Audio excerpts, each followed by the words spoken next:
business with a servant's heart. Welcome to the podcast. Steve Ramona. Inspiration, motivation takes. Listen to the pod. Welcome to Doing Business with a Servant's Heart. I'm your host, Steve Ramona. Every episode is an invitation, a reminder that business and life isn't just about profit. It's about purpose. It's about showing up with a servant's heart in every deal, every decision, every day to make a powerful impact on others. My guest today, you're going to love this guy. What's that phrase? A huggable bear. That's what this guy is. He's massive in heart and in size, but he so cares about people. He's going to motivate you. He's already motivated me. He's going to challenge you. He's already challenged me. I've only spoke to him for an hour. And more importantly, you're going to walk away with tools that inspire action both in your life and the lives of others, which is his goal. But before we dive in, here's your homework today. How are you going to serve yourself and others today? Today. Let's not wait. Let's serve today. It doesn't have to be a big impact. Even a small act of kindness or courage can change the game. And we're going to talk a lot about courage today and how much it can make a difference. So lean in and take notes. Let's discover how servant leadership in business can create ripple effects that last far beyond that bottom line. Quick shout out to my sponsor, Epic Impact, the only universal emotionally resonant messaging framework that works anywhere for any audience. This 4-step system transformed how I pitch, how I do social media posts, and how I podcast. Engage, persuade, inspire, and close with clarity. I use it daily and it works. Grab your free trial at epicimpact.ai with promo code Steve. Start inspiring action today. Quick shout out. We hit top 20 in small business marketing. It's powerful guests like I have today, and you wonderful audience, that guess what? We're making an impact. I get stories every week of people listening to some of these podcasts and the inspiration. I talked to somebody yesterday in person, how inspired them some of these stories. Let's keep doing that. I love the ranking, but more important, let's impact people. With that being said, let's bring Tommy on. Tommy, welcome to Doing Business with Servant's Heart. Man, I appreciate you. Thanks for having me on, brother. You're a big ball of energy. You come from the Navy SEALs, and by the way, thank you for your service. Yeah, no worries. A lot of time in service. Navy SEALs, me as a civilian look at that as the Elon Musk of military, the top of the top. I know Army, everybody has their version of it. Sure. What did you learn from all that? Oh, geez. That if you screw up, just keep pushing. Nobody ever has the exact perfect answer, but if you have that 80% solution, that's something to work from, you know. I've got a weird hybrid background, being, 9.5 years in the Marine Corps infantry and then 17 and change in the SEAL team. So it's where rock met water and we made Kool-Aid or something. I don't know. So it was a very interesting, diverse background, did a lot of cool things, met a lot of cool people, man. And just learn from the good, the bad, and the ugly and try to turn it into something that's going to uplift and make somebody's life just a scotch better than the way it was and make them a little bit tougher and a little bit stronger to be able to overcome and know that, you know what, you ain't got it so bad. Yeah. I got to be honest, I have a mad crush for the Navy SEALs. I watch movies. I was never part of it. I probably wish I was, but without being said, Sure. what I noticed when I watch movies, but hear stories from you and a couple other Navy SEALs, is Sure. that team, Yeah. is camaraderie, is community. Talk about that, how we could put it in our regular lives. Oh, yeah. Well, I always say, man, in order to be a good leader, you got to be a good teammate first, right? And that's putting somebody else before yourself. It's selfless mentality. If I'm going into a house and I know good, bad, ugly, something's going to happen, and you have someone that's been through the same ringer and testing and proving ground, that being buds for us, I know that regardless of how good or bad of an operator they are, I know that they're going to go till the bitter end. They're going to go until they die. Now, that's kind of to the nth degree, which is cool because then that's scalable when I talk to absolutely anyone, right? So what I'm saying is that you have to be able to have a relationship with the individuals that you work with. It all starts with caring. If you don't care, then nothing good is going to happen, right? You're going to worry about self. You're going to climb the corporate ladder. Maybe, maybe not. I don't know. But the thing is that you're going to be stronger if you try to lift somebody else up. Obviously, because you physically, mentally, emotionally, spiritually are lifting them up. And when that happens enough times, you get enough sets, you get enough reps, guess what? You get stronger. So it's being able to know that I've got the guy behind me's got my back, I got his back. I go plate to plate in the house. I don't have to worry about looking behind me because I know he's going to be there. I love that phrase. When you get when you serve servant's heart, you become strong. When you make other people, I never thought of it that way, but you're right. Those Yeah. 5 ways you could be stronger doesn't mean you can lift me up. Doesn't mean I'm going to lift you up. But if I could bring you like I did on our first call, I think I did that. I brought value to you and I lifted you up. You were so fired up. I was fired up the rest of the day, man. Yeah. You made my day. Well, it Let's goes into dive. that iron sharpens iron, right? Yeah. And I always say that Talk about that. you're the sum total of the 5 people closest to you. And if you're the top dog, you might want to find a different circle because you need somebody to elevate you. And it's DAWG, guys. Top dog. We're gonna go WG. Let's talk about divine savagery. It's an Yeah. intense name, but it's your Yeah. business you started that you learned all in the military with the Navy SEALs. Yeah, SEALs and the Marine Corps. Absolutely, Yeah. man. It was I wanted a business that kind of encompassed me as an individual and gave the glory to the one that gives me the strength to get by every day. So that's what it is, man. Is it's going by trying to achieve perfection, knowing that you're never going to attain it because that's only happened once. But you're doing it with the aggression, intensity, passion, and valiance that he gives you in order to push through and to reach success, whatever that looks like for you. Yeah. And it's a military, right? So it's 3 things. I take stuff that I loved in the military, give it back to the people. So one is the speaking, the keynote, the motivational speaking, grit, mental toughness, mindset. I even call it heart set, right? I go into team building, I go into leadership. And then I do the wellness piece, right? Strong mind, strong body, strong spirit, and how to strengthen all of that stuff. So it's kind of an all-encompassing thing, and we do a whole bunch of stuff, and it's fantastic. Absolutely love it, and looking forward to see what's in the future. And your passion is for veterans because you are a veteran and you know that space. For veterans that are listening, because a lot of them are entrepreneurs now. I've talked to a number of them Yeah. that have launched their own businesses. Talk Sure. about how you can help them and work with them. Yeah, well, I mean, dude, my passion's for everybody, man. It's not just I don't want to get pigeonholed into the veteran thing. Okay. However, it's you're supposed to be able to take care of your own, and a lot of times if you take the military as a train, right?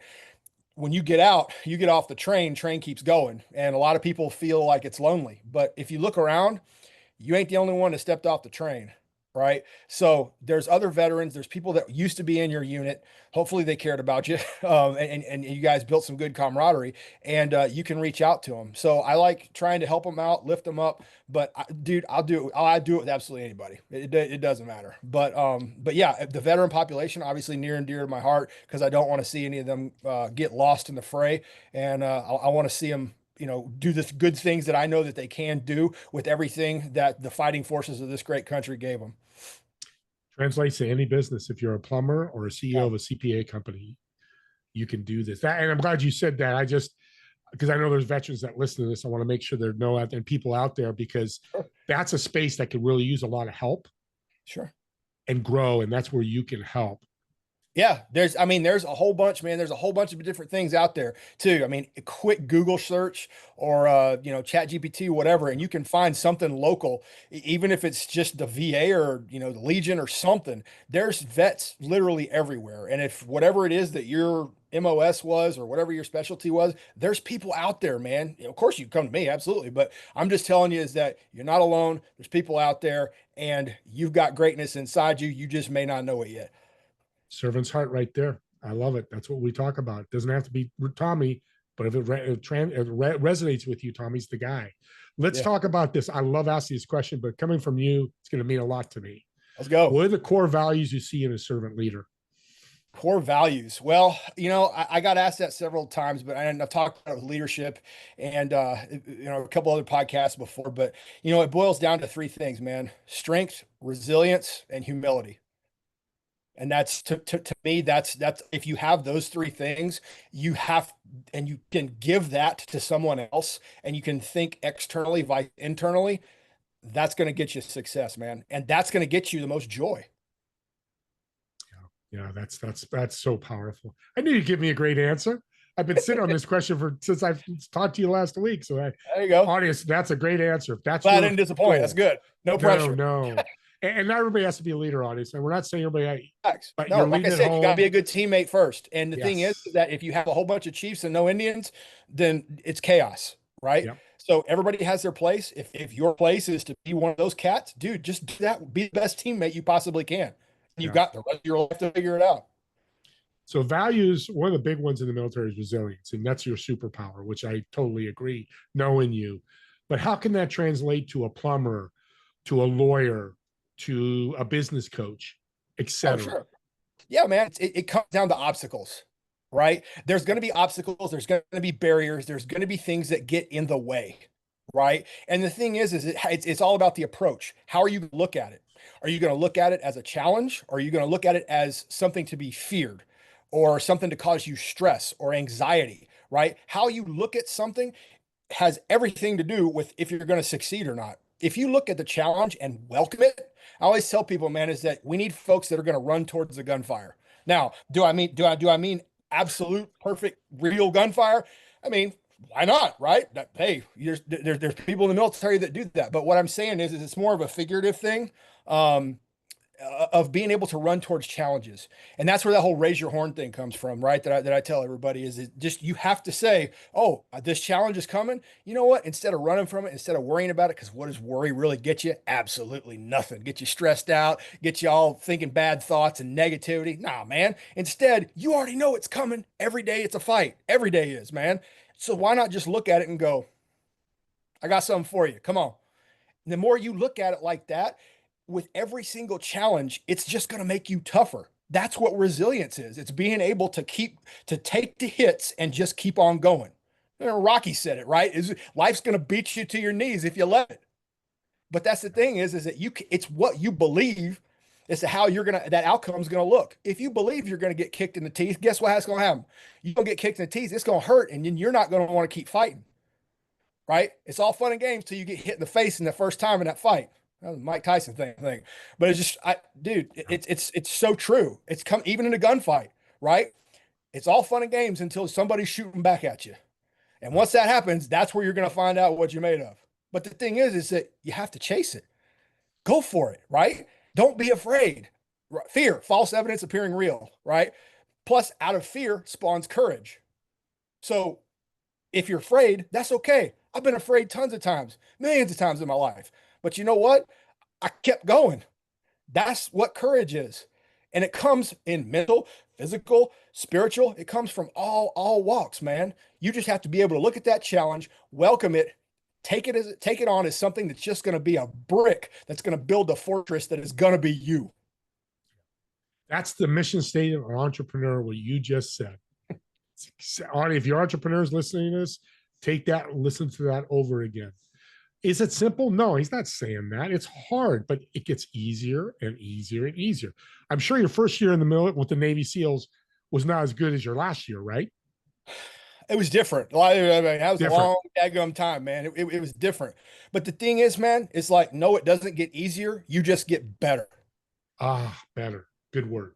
Okay. You know, that's all it is. The challenges are going to keep coming, but every challenge, that's what you got to think about it, man. Is that I always say keep the axe sharp, right? I'll take axes over swords, even though I get sort of the spirit and everything like that. But you know, the hardest, sharpest, and toughest of the axes and swords, how do you make them? It gets the forging process. What do you need? Heat and pressure. Well, that's the same thing here. The only way you're going to get tough is to go through the fire, right? And you have to, and if you have that mentality of you're going to chase it instead of running from it, hey man, go for it. Yeah, that's like, yeah, I'm just thinking of the people when you get a no in a contract on a sales call, Right.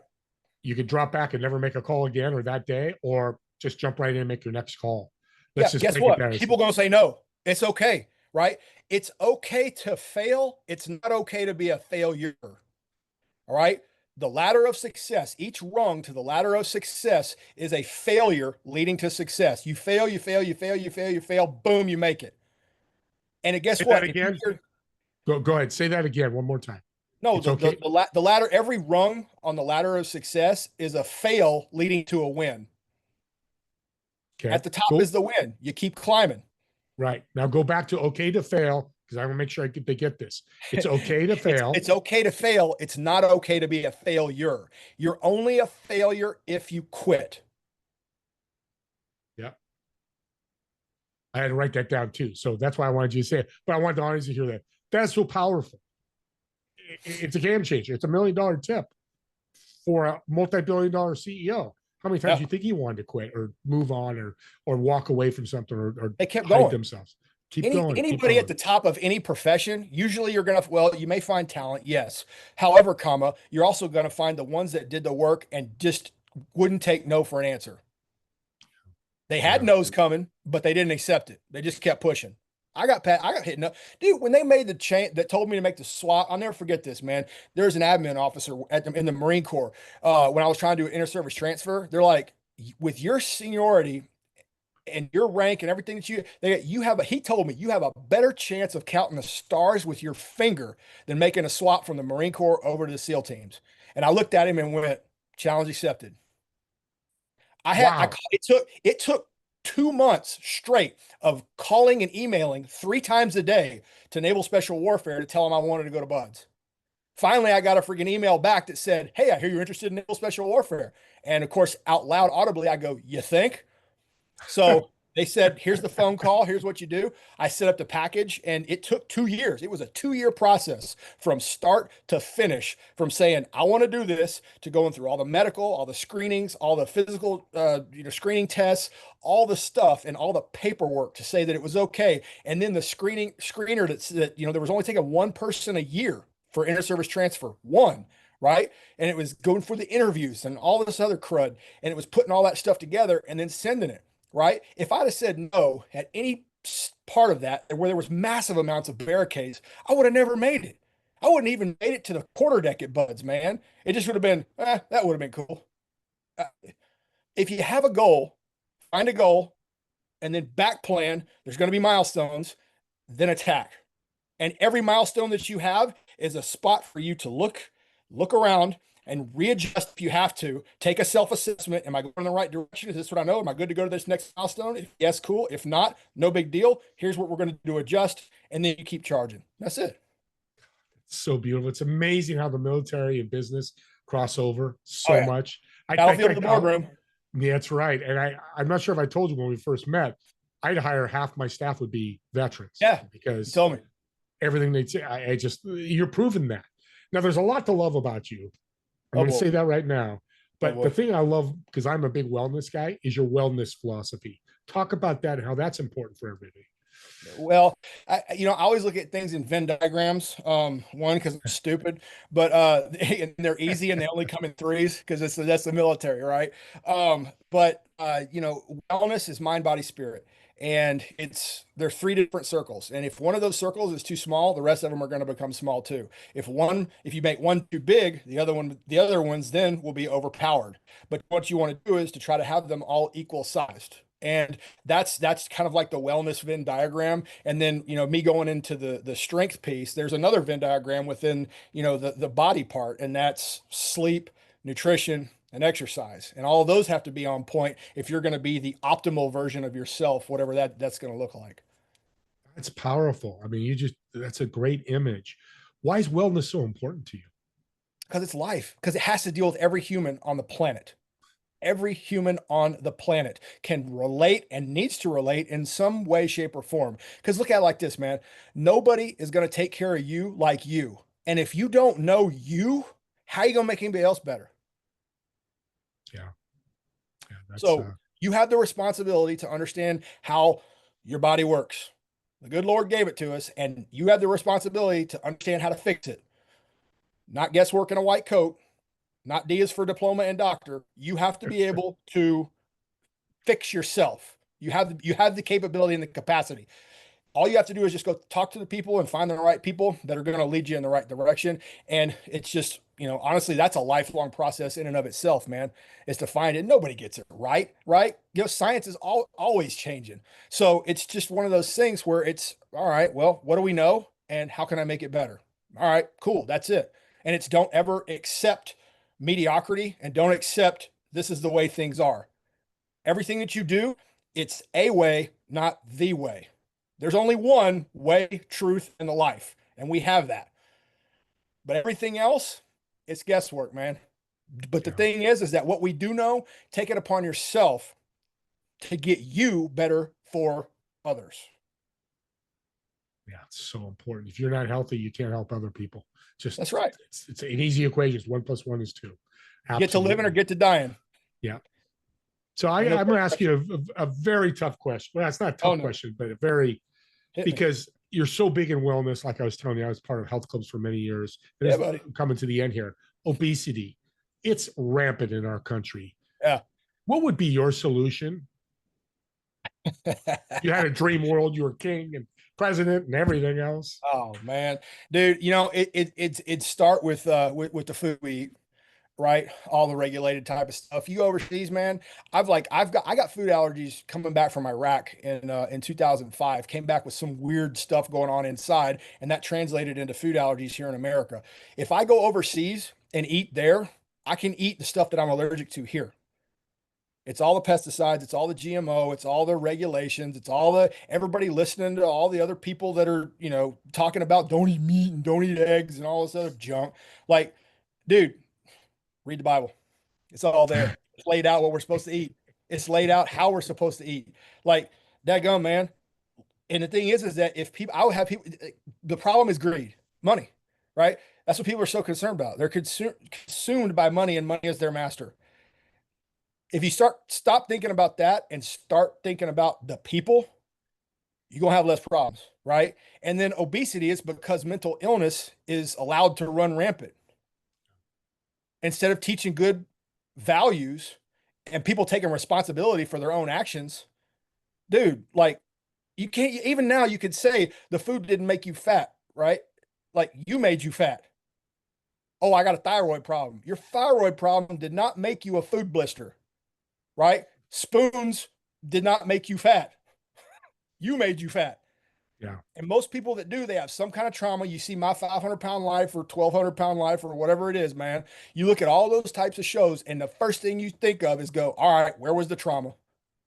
And then they go back and have some freaking sob story. And it's weak people that are caving to their addictions. Now, everybody has problems, right? I'm not sitting here harping on that or whatever. And I can't say that I don't have my own problems, and because I do. But the thing is that you're supposed to recognize them, take self-assessment, and always analyzing, not criticizing. That's another thing too. Analyze, don't criticize. Analyze the problem, find a solution, have some self-control, and go fight the fight. If food's your fight, that's your battleground, man. Go fight it. Don't run from it. Don't sit there and eat another Eggo and Pop Tart and gallon of Coke. Dude, fight it. You're better than that. And guess what? The people that care about those obese folks, because we care, we want you to be healthy. It's not healthy to be fat. It's not healthy to be overweight. I don't care if you think you're beautiful. You're out of shape. You're going to die. You're going to die soon. And the people that love you and care about you, they're going to be burying you. That's selfish. Stop thinking about yourself and start thinking about other people. And guess what? That fitness, that wellness, that's going to get your mind right. That's going to get you heading in the right direction. You start losing the weight. You start getting the confidence. You start breathing better. You start being able to move better and do stuff that you never got to do before. And oh my gosh, life has color again. I'm not in black and white anymore. All you got to do is take that step outside yourself. Real talk we just had. That's what military folk, that's why I love you guys and girls. It's real talk. And it's interesting. I've had people come back from Italy going, the pasta there is so good, I lost weight. Just like you said, to come back to America and they're gaining weight. The other thing I just saw on Netflix, new show, they're talking about The Biggest Loser that you just mentioned. And the guy that won the whole championship, he's now 493 pounds. It was 191. He put 300 pounds because it's on your head. Yeah. And the thing is, too, man, those folk over there, too, they're eating all that pasta and whatnot. Are they driving everywhere? No, man, they're walking. They're walking everywhere. Walking. That's what I always tell people. It's like, I was actually talking to a lady today that was, talking about having, her and her husband having heart problems and this, that, and the other. And I said, well, how much cardio are you doing? Oh, we're lifting weights. I'm like, good stuff, man. That's great for your bones, connective tissue. You need that, man. If you slow down, you go down, totally get awesome. How much cardio you do? Oh, we don't really do that. I went, okay, cool. All you have to do is, all I need right now, how many meals you eat a day? They go, 3. Cool. I need 30 minutes of your time. They go, what? I said, check this out. All you have to do, both of y'all together, team ball, right? After every meal, walk 5 minutes out and 5 minutes back. After every meal, walk 5 minutes out, walk 5 minutes back, and watch what happens. Do it every day. Consistency. That's another thing people don't have either. They're not consistent. They're consistently bad. They're consistently lazy. They're consistently pleasure seekers. They're consistently me, or world. It's against me. But Yeah. why not be consistent against the things that are hard? If you do not do what is hard, if you do not do what is difficult, you are never going to get better at anything but sucking. End the show right there. That's it. Let's ask one fun question. I want to learn about you a little bit more and the audience as well. Let's So go. I've got a reservation in a restaurant, table of 4. Yeah. You're going to sit in one of the chairs. You've got 3 empty chairs to invite people. Who would you invite, dead or alive, to talk to, get to know, ask questions, but more importantly, what food would you order? Food's easy, man. Alan Jackson. I'm a meat and potatoes man. We're Alan going to Jackson. steakhouse, Jack. We're going to Amen. steakhouse, right? Yeah, I'm getting a steak, I'm getting salad, and I'm getting a big potato. That's what I'm getting, right? Big old nice glass of ice water. I'm game. Let's do this. Who would I have? 3 people? You said 3 people? 3 people. All right. Jesus, number 1. Then I would want to talk to Paul. And after that, just because I think it'd be fun, talk to Samson. Wow. Okay, I've asked this question 300 times. That's one of the best tables. And wow. Okay. Very cool. Well, that's strength in all 3 of those. Yeah. And resilience, talk about resilience on 3 people that lived it. Yeah. Amen. Tommy, I first met you, I fell in love with you because you care. You have a servant's heart. You have a big heart. Even though you're a big dude, you really care. Papa Bear. I know people listening want to reach out and talk to you. How can they find you? Oh yeah, a bunch of ways, man. You can go to the website to www.divinesavagery.com. You can go to LinkedIn, just look up Tommy Richardson. I'm there. That's where most of my stuff is. I do have an Instagram account, raise.your.horn. And then Facebook, Tommy Richardson also. Beautiful. Thanks again, Tommy. Reach Yeah, out buddy. to him and subscribe to the YouTube channel. Here's why. This is the gift what I just recorded here with Tommy. I'm fired up right now. It's Monday. I'm fasting right now. I do a 24-hour fast on Mondays. I have more energy now. I haven't eaten for 15 hours. But you've got me fired up. It's all about the spirit, man. That's what you Amen. need. That's your life. That's living bread. That's the living water, my man.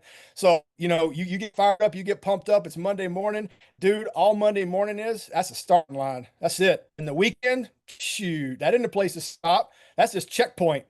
Rest, recover, regenerate, and get ready to go for Monday. And then once Monday comes, and don't look down, you rocking and rolling, baby. I'm smiling and laughing. He's the greatest golden nugget. So subscribe and share this link. I've got 2 people I'm going to share it with that are struggling right now. You think they're going to get fired up? They are. So subscribe, or it's any other podcast too. It doesn't have to be this one. So go ahead and do that. Me and Tommy want to thank all of you for watching or listening to this podcast. We'll see you all in the next episode of Doing Business with the Servant's Heart. Have a great day, everyone.